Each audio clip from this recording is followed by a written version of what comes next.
Hey everybody, welcome back. I wanted to do another video, another feeder video. I'm going to show you guys how I do raise my superworms, and also I'll show you guys mealworms too, since they're really similar. A little bit easier though to get going. So, but for your dragons, and especially if you only have a few, I would definitely recommend the superworms over mealworms, because there's a lot more calories in there. So usually we'll start with the superworm is the larva stage of a beetle. So, and this is what you guys are probably familiar with. This is what I would consider a full-grown superworm. So, and they got 4 different life stages they go through. Once they get about 2 inches long, they're going to go into a pupa phase. So, in order for them to do that, though, they're going to require to be separated individually. Because of their predatory nature, they're not going to, if you keep them in a colonial situation like this, they're not going to pupate for you.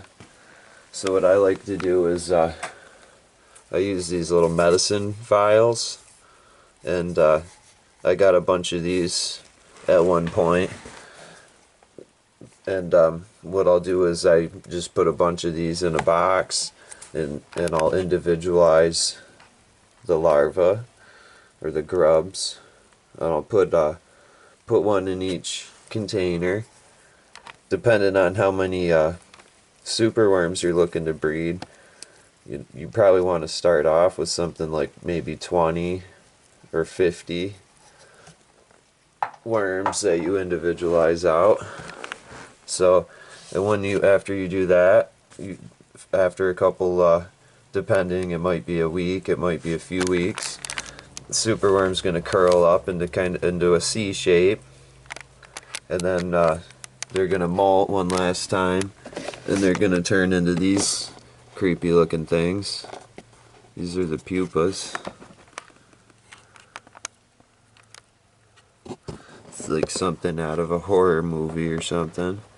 But these guys are going to stay in this stage a couple weeks,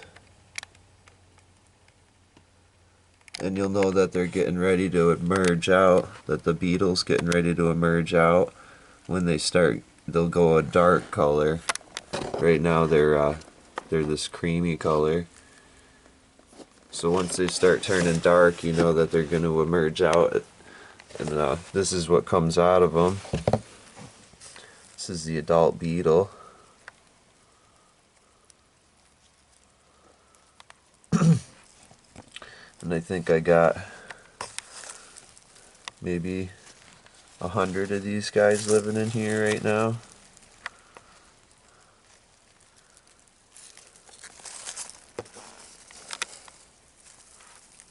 Oh, there's a bunch hiding in there.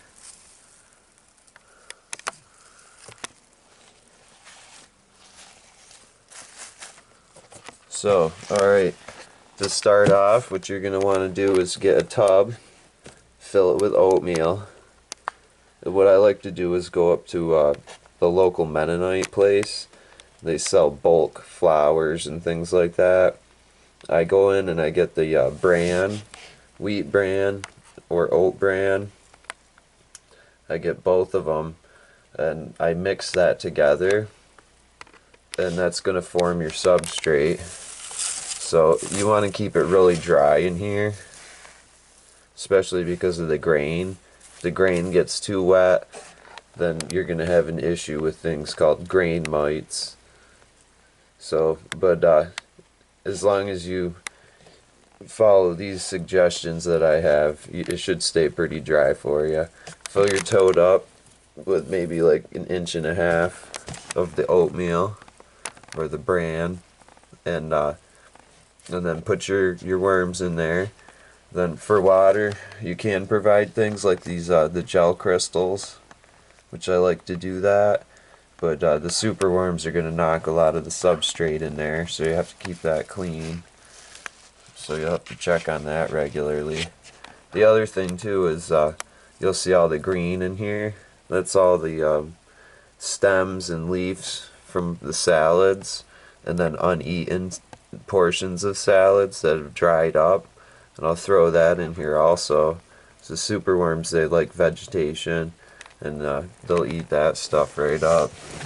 So, and especially the wet stems, that's going to provide a lot of moisture for them, as well as things like I got an apple in there.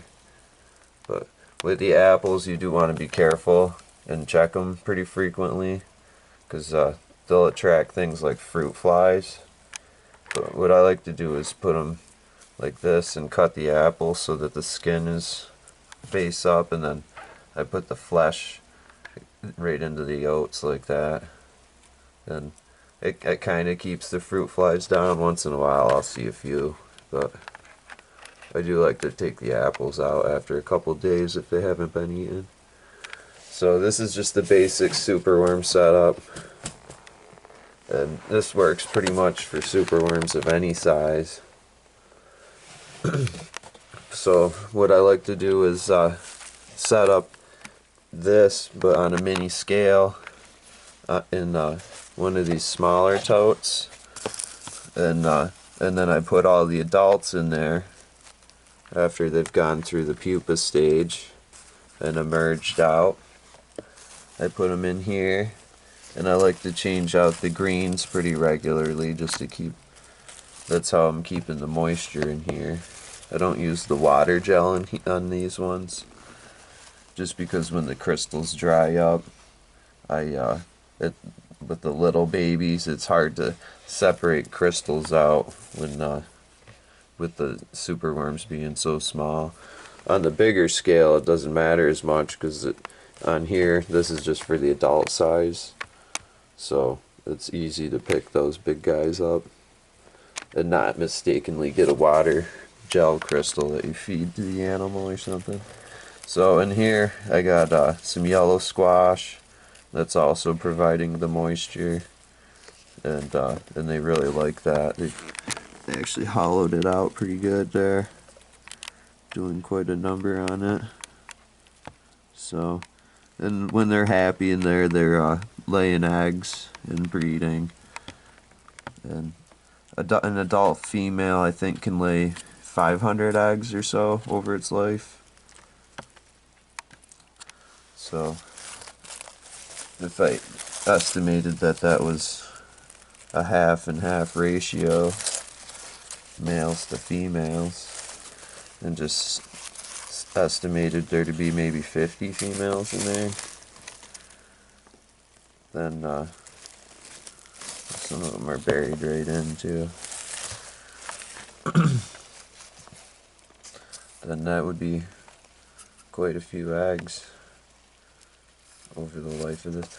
So what I do is I leave the adults in this container, and I make sure that there's fresh vegetables for moisture every, say, 2 or 3 days.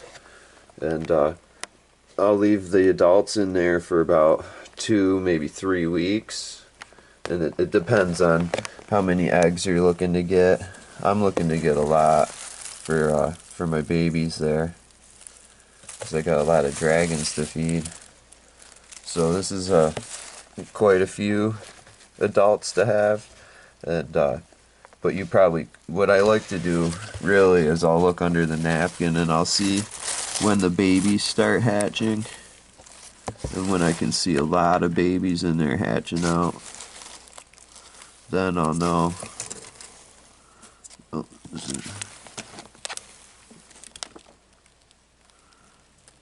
so I'll probably give this one maybe another week.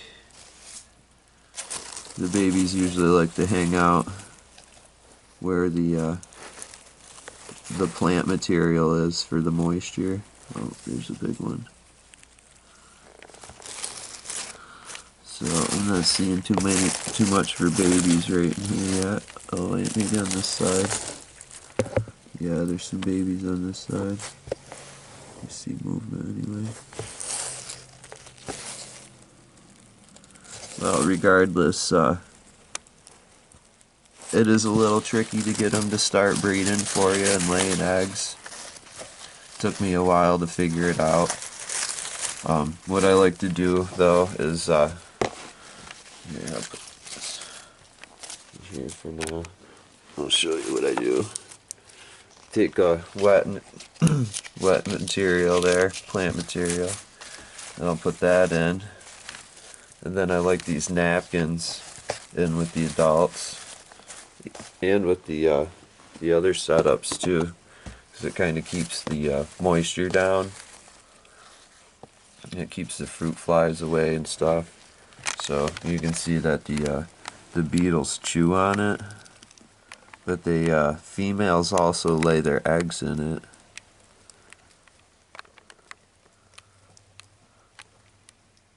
So, and then that setup is good. I'll leave that for a couple weeks, and then I'll just pull the adults out. And when I pull the adults out, I'll put them into some fresh new material. Another bin set up. So let's see what I have.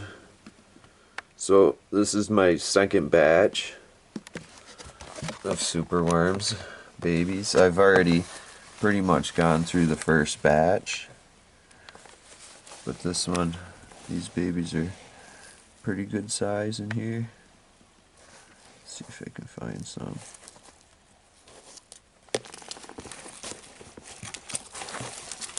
Oh, there's Rocco. He had come out. Rocco. He's head bobbing. He's being pretty territorial over the superworms. Let's see. Oh, there's that one.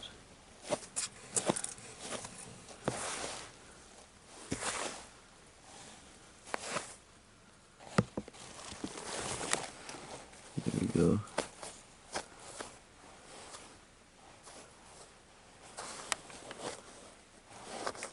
Oops, sorry about that, guys. I lost him. Oh, here he is. So there's one of the superworm babies. I've been pulling out of this one too, so it's there's still quite a few in here though. They're getting a little bit harder to find.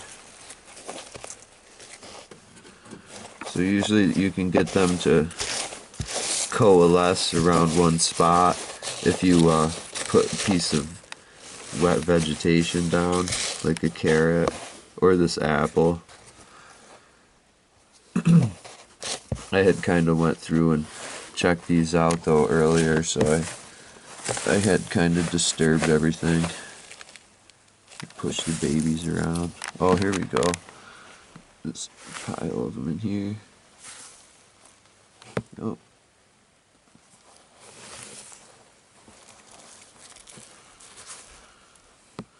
Yeah, there's a lot of them right in there. There we go. So they're getting pretty big. These ones don't need an extra heat source, so you can just keep superworms at your room temperature. They'll do their thing. I think the biggest thing is just making sure to keep replacing the vegetation every couple days. Take out old stuff like that. That apple right there. Make sure that you're replacing that stuff with fresh stuff so that the superworms have something to drink on. They really enjoy things like apples, carrots. Those are pretty easy to keep clean and dry. So keeping it the drier the better, as long as you have that moisture you're providing with the greens, they'll do good.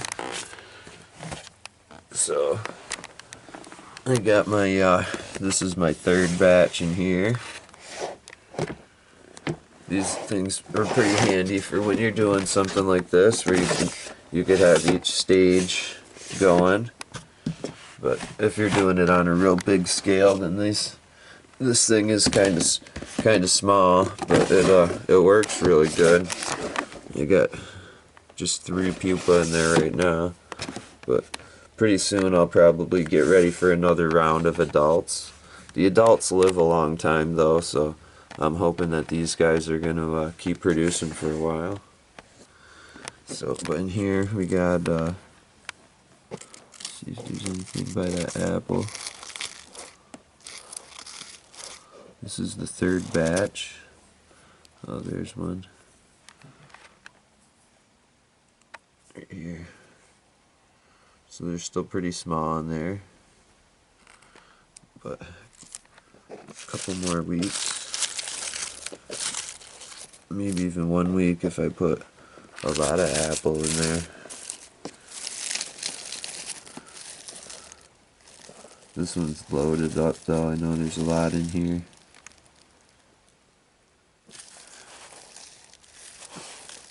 There's a little bit too much substrate in this container though, so it's going to be hard pulling everybody out. So I guess one good tip would be to filter everything out through a screen that you're going to use first, as far as your oil or your oats and wheat and stuff. Then that way when you go to filter it afterwards with the insects in there, you know that the oats and stuff will filter through. So you might even want to get some kind of a grain meal for your babies. But and then this one is the oh, there's a ton of them in there. This is a 4th round. So these guys were born on like August 8th. They're still pretty tiny. But within a couple weeks they're gonna be big enough for like baby dragons. But by then my dragons will probably be pretty big. That'd be too small for them. So yeah, that's pretty much it, guys. Just remember to keep the vegetables in there. Keep it dry, room temperature. Separate out your larvae so that they'll pupate for you. And maybe even separate your pupa from the adults. You could keep them together. I've done that before, but the adults do get predatory. So do the superworms. That's why they won't go into a pupa phase unless you separate them out. So that's the superworms, guys. And then mealworms is pretty much almost the same, but a lot simpler because they're not predatory. So these guys you can if you're raising baby bearded dragons or smaller reptiles and amphibians, then all you need is a tub with oats in there, and they're gonna just do their thing. They'll go through all life cycles living together. You don't have to separate them. Here's a pupa, but this one's dead.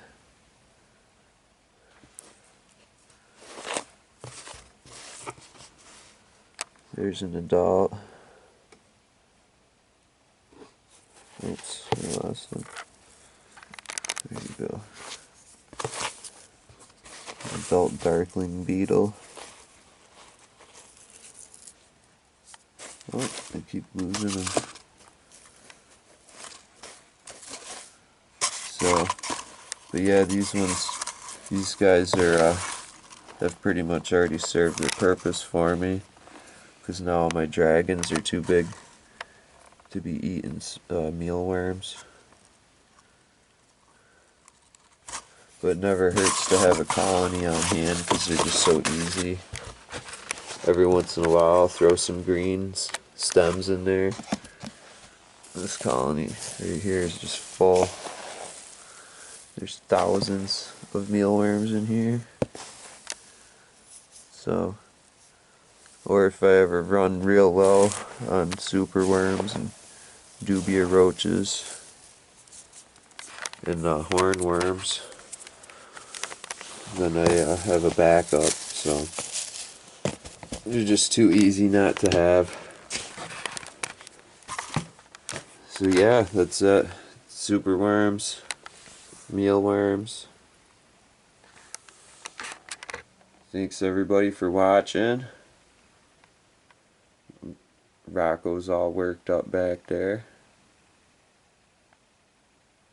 Rocco. Until next time, guys. Later.